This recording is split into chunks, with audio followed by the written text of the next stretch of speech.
Habari za wakati huu mwanafamilia wa H&T Media, ni wakati mwingine tena tunakutana kuzitazama taarifa za michezo zilizo happen na zilizoshika kasi sana huko katika mitandao ya kijamii, hasa kubwa zaidi ambalo leo limetufikisha hapa tena juu ya sakata lile la dabi ya Kariakoo. Unaambiwa kwamba tayari kama moto umeshakwisha kuwaka sasa huko katika bodi ya ligi. Unaambiwa wajumbe kadhaa tayari wameshakwisha kuandika barua za kujihudhuru katika nafasi zao ambazo walikuwa wanazisimamia hapo katika structure ya uongozi wa bodi ya ligi, na sababu kubwa zikitajwa kutoridhishwa na mwenendo na uendeshwaji wa bodi hiyo.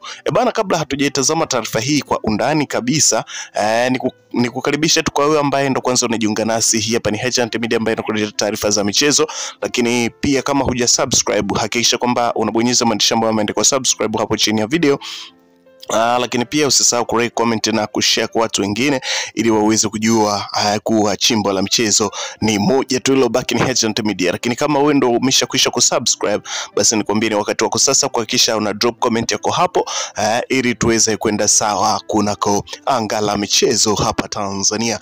Bana, kuna taarifa ambazo zimetufikia katika meza yetu ya matangazo, ni kwamba tayari huko kumeshakwisha kuchangamka, na moja kati ya taarifa kubwa kabisa ambazo zimekuwa zikiendelea kushika kasi sana huko katika mitandao ya kijamii, na sasa tukasema ni wakati wetu sasa kuhakikisha kwamba tunakuletea ili uweze kujua ni nini kinaendelea. Kwa taarifa za awali kabisa, kwa mujibu wa vyanzo vyangu vya habari, zinaripoti kuwa ndugu George Mayawa, mjumbe wa kamati ya usimamizi wa na uendeshaji wa ligi maarufu kama kamati ya masaa 72, ameandika barua ya kujihudhuru na kukaa pembeni kwa sababu ambazo zinatajwa kutoridhishwa na uendeshwaji wa bodi hiyo. Mayawa pia alishawahi kuhudumu kwenye kamati ya leseni za klabu ya TFF akiwa sehemu ya wajumbe awamu ya kwanza ya Rais Wallace Karia. Sasa ameamua kujiweka pembeni kutokana na sababu ambazo zinaelezwa kuwa ameshindwa kuendana na kasi ya uendeshwaji wa ligi ambayo ipo hapo, ambayo wanaisimamia yeye akiwa katika mjumbe wa kamati ya masaa 72.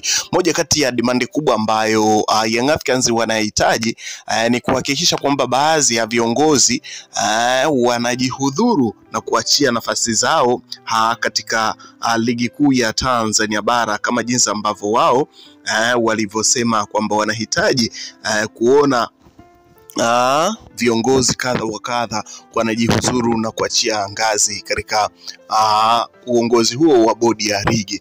Lakini kitu kikubwa ambacho Young Africans wanataka wajibiwe ili wapeleke timu uwanjani ni kwamba wajibiwe maswali yao 4 ambayo wameweza kuyamention, ili hapo watakavyokuwa wamejibiwa maswali hayo, basi Young Africans bila hiana kabisa wataweza kupeleka timu uwanjani.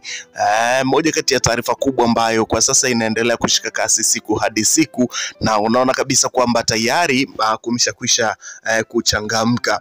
Kimsingi kwamba mechi ili ifanyike ni lazima timu mwenyeji aweze kuandaa mchezo na aweze kuandaa maandalizi ya mchezo husika. Lakini haya tufanye sasa, Yanga hawajaenda uwanjani na bodi wanatakiwa kutoa hizo pointi 3 kwa Simba ili waweze kumkata Young Africans hizo alama 15. Sasa nani atakayeenda kufanya hayo maandalizi ya hiyo mechi ili Simba aweze kuingia uwanjani na aonekane kuwa kuna mechi ilitakiwa kuchezwa? Nani anatakiwa aende kuandaa? Kama hivyo maandalizi hayajafanyika, kwa maana hiyo sioni dalili za Simba kupata pointi hizo 3. Labda kama TFF na bodi ya ligi wao watagharamikia hayo maandalizi yote. Kama wakifanya hivyo, basi watatuachia maswali mengi sana sisi wadau wa michezo.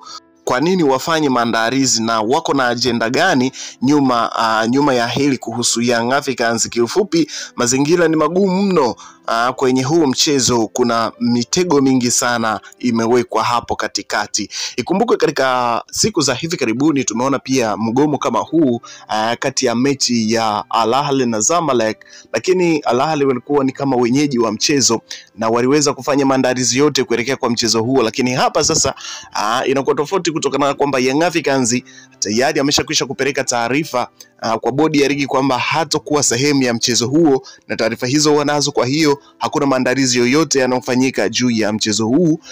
Kama timu mwenyeji ni haki yake kuandaa mchezo, na kuna gharama ambazo zinatumika kuandaa mchezo huo, na tuliona mara baada ya kuahirishwa kwa mechi ya kwanza Young Africans waliuliza juu ya gharama ambazo wamezitumia katika kuandaa mchezo, na bodi ya ligi walisema watawafikiria juu ya gharama hizo. Ni majibu ambayo yaliweza kuwavunja moyo kabisa Young Africans, lakini kwa hapa sasa tayari maandalizi yanatakiwa kufanyika katika uwanja, na Young Africans wamekataa, hawawezi kwenda kufanya maandalizi hayo katika uwanja huo wa Benjamin Mkapa ambao umetajwa kuchezwa kwa mchezo huo ambao umepangiwa tarehe mpya siku ya tarehe 15 ya mwezi wa 6.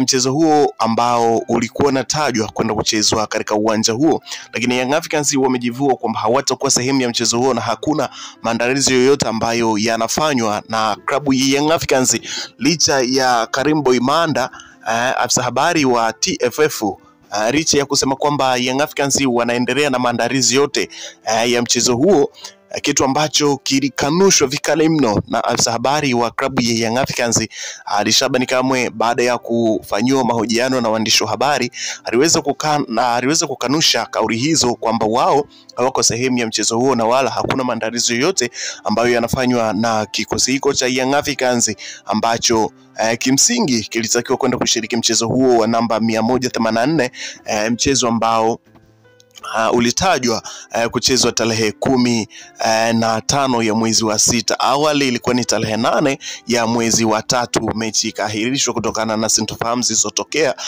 Basi unaambiwa kwamba mchezo huo ukatajwa kuchezwa tarehe 15 ya mwezi wa 6, lakini kimsingi kwamba Young Africans wanataka wajibiwe kwamba ni kwa nini wanataka wajibiwe maswali yao manne ambayo wameweza kuyamention katika barua yao na ambayo wameyatuma kwa bodi ya ligi juu ya hiki kinachoendelea kwa sasa.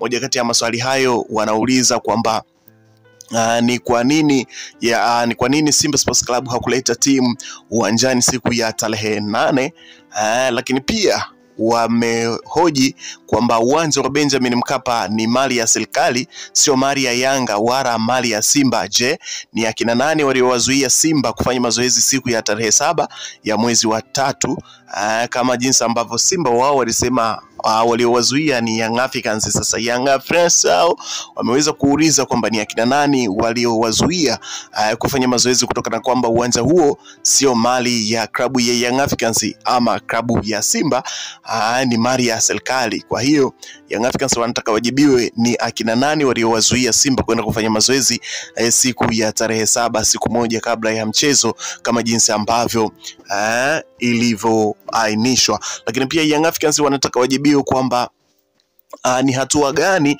ambazo TFF wamezichukua juu ya wale watu ambao waliwazuia Simba Sports Club kwenda kufanya mazoezi katika uwanja wa Benjamin Mkapa siku ya tarehe 7 ya mwezi wa 3, kitu ambacho TFF walisema wanafanya uchunguzi na watakuja na ripoti ya uchunguzi, kitu ambacho sasa ni inaelekea miezi 4. Uchunguzi huo bado haujakamilika na bado hawajatoa ripoti ya uchunguzi huo.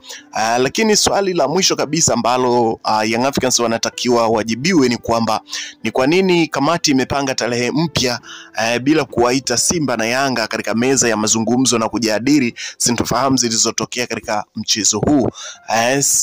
Bodi ya ligi wametumia vigezo gani kuhakikisha kwamba wanapanga tarehe nyingine mpya kuelekea kwa mchezo huu ambao umepangiwa tarehe nyingine?